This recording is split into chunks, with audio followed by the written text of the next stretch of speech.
Welcome to The Yadusha Show, District 29's favorite podcast. Stick around, this is God's country.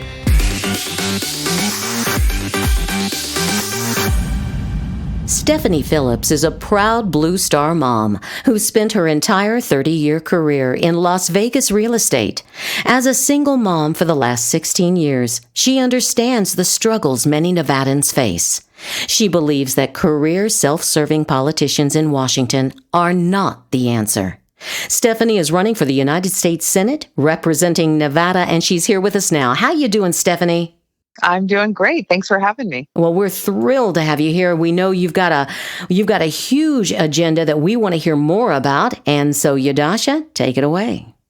Absolutely. So I thank you very much for being on, Stephanie, today. It's just amazing to see someone as strong as you just out there, just grassrooting it, getting out to the people.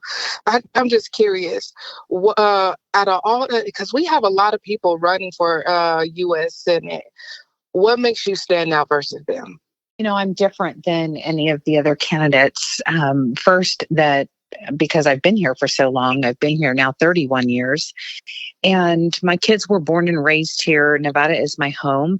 And excuse me, and I have been on this campaign trail over a year. And I'm the only one that has direct experience my entire career serving, negotiating, and representing Nevadans. And no one else can say the same. That's awesome. And on top, I'm like, your kids, they're fully, people know them, people know you.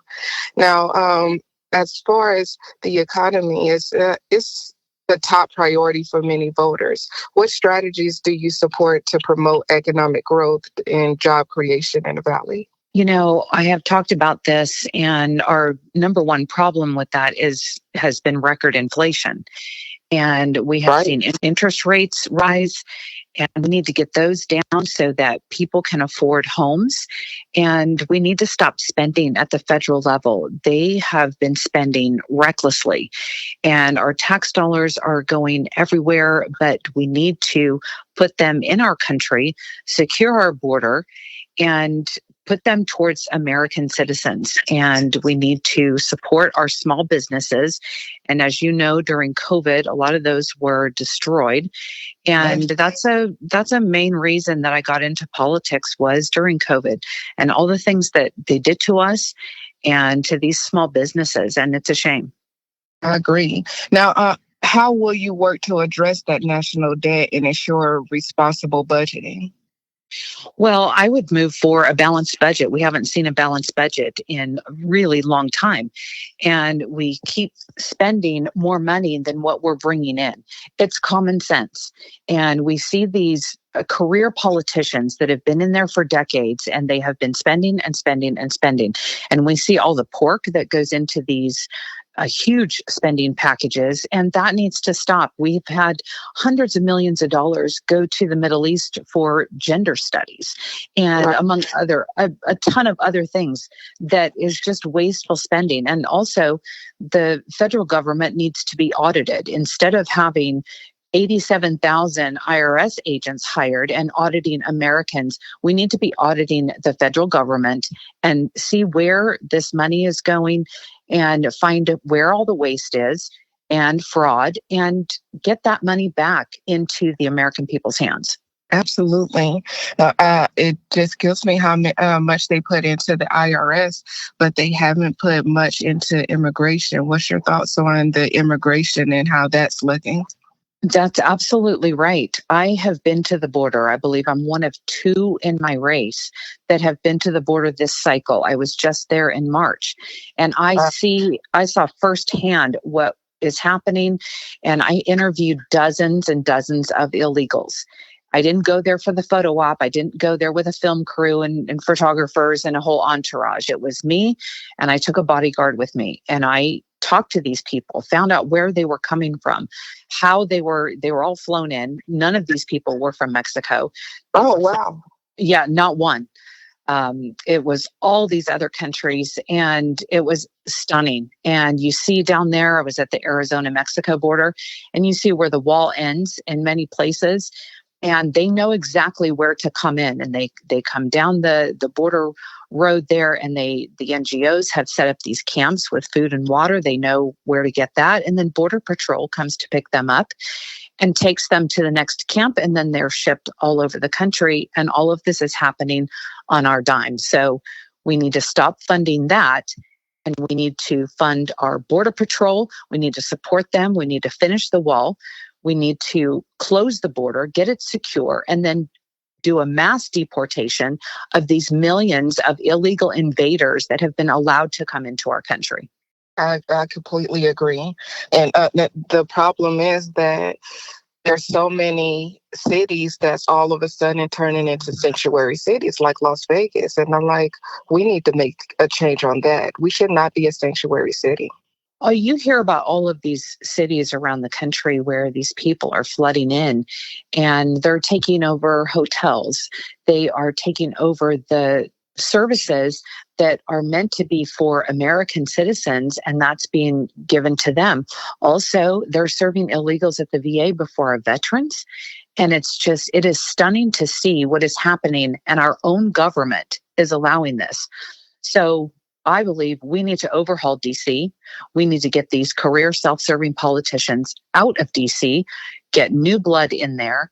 And also I support term limits for that very reason, is to get these career politicians out, because they have become ineffective for us. Absolutely. So until we get some new people in there that are actually going to serve the American people, we're going to have more of the same. Absolutely.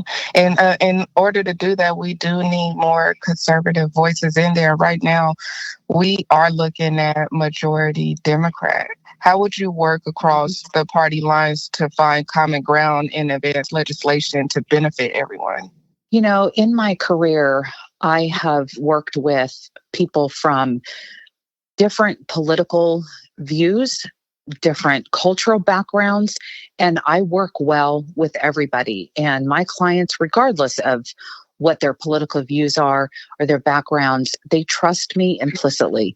And I believe that those skills and my negotiating skills and all of this is going to come in very helpful and handy when I'm in the U.S. Senate to work with all people to help all of us.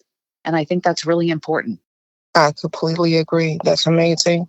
It's good to hear that people are willing to put their personal feelings aside and do what's important for the greater of all humankind.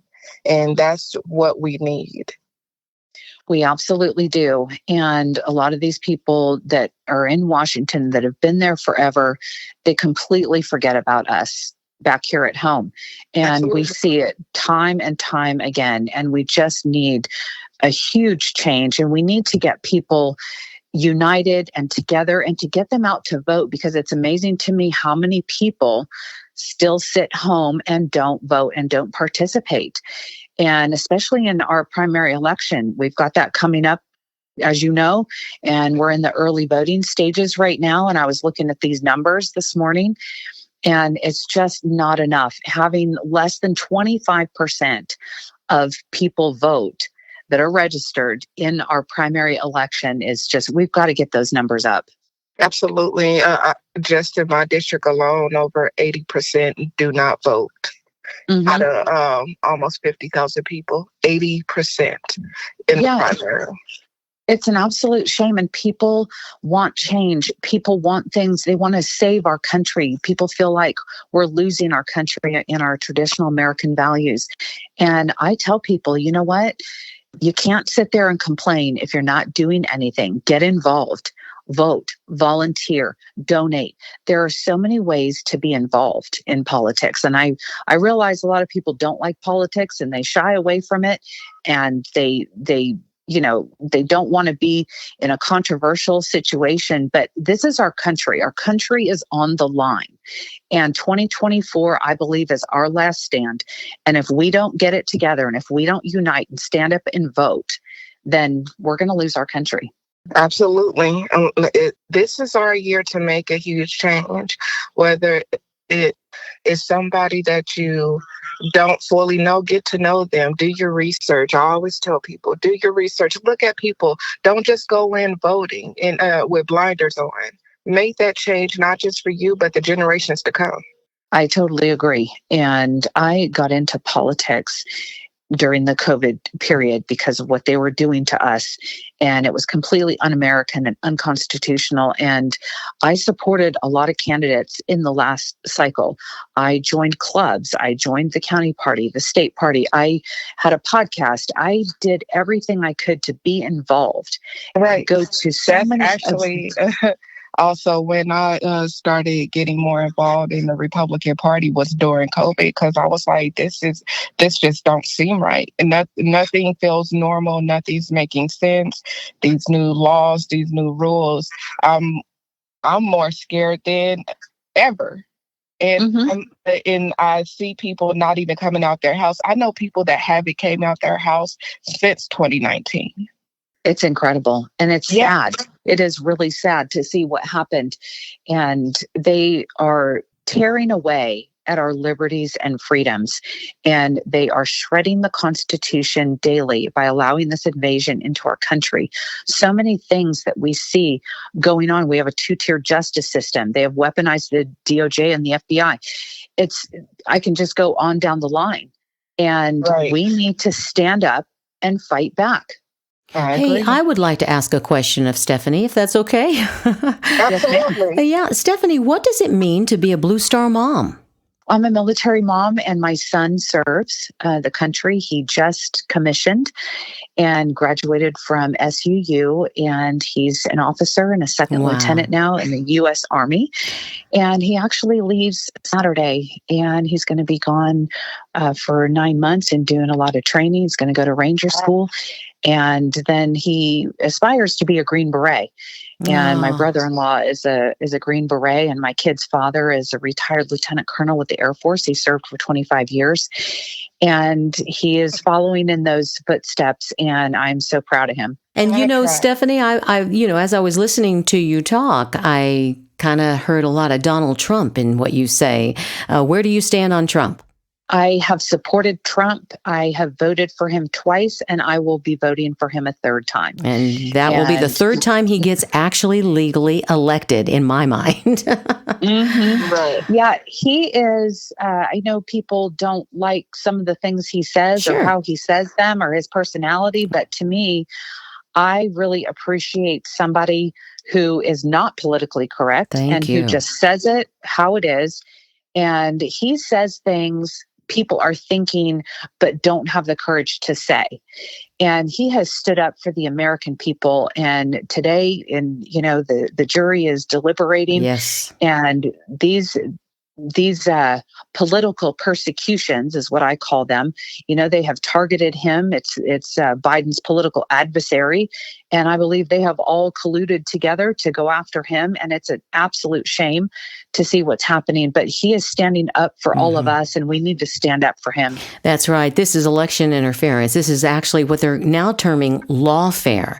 That it's just wrong. Well, you guys, we have about 30 seconds. I want to put in a plug that we are voting right now. Everybody can vote in Nevada as we speak.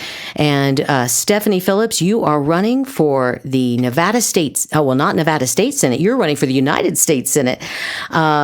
So everyone needs to consider Stephanie. Check her out. Give us your website, Stephanie. Sure. My website is phillipsfornevada.com, and that's with the number 4, phillipsfornevada.com. All of my social media is also Phillips for Nevada with that number 4. And I encourage everybody to get out and vote. And also, a lot of people don't realize if they are independent, Democrat, nonpartisan, libertarian, they can register as Republicans and vote for a Republican in this election. Wow. That's good to know. Take note. Thank you for that. Okay. And Yadusha, we only have about 10 more seconds. Why don't you do your own plug? Yes. So if everybody go to my social media, Yadusha, the number 4 NV, and my website is WilliamsForNV.com and register to vote.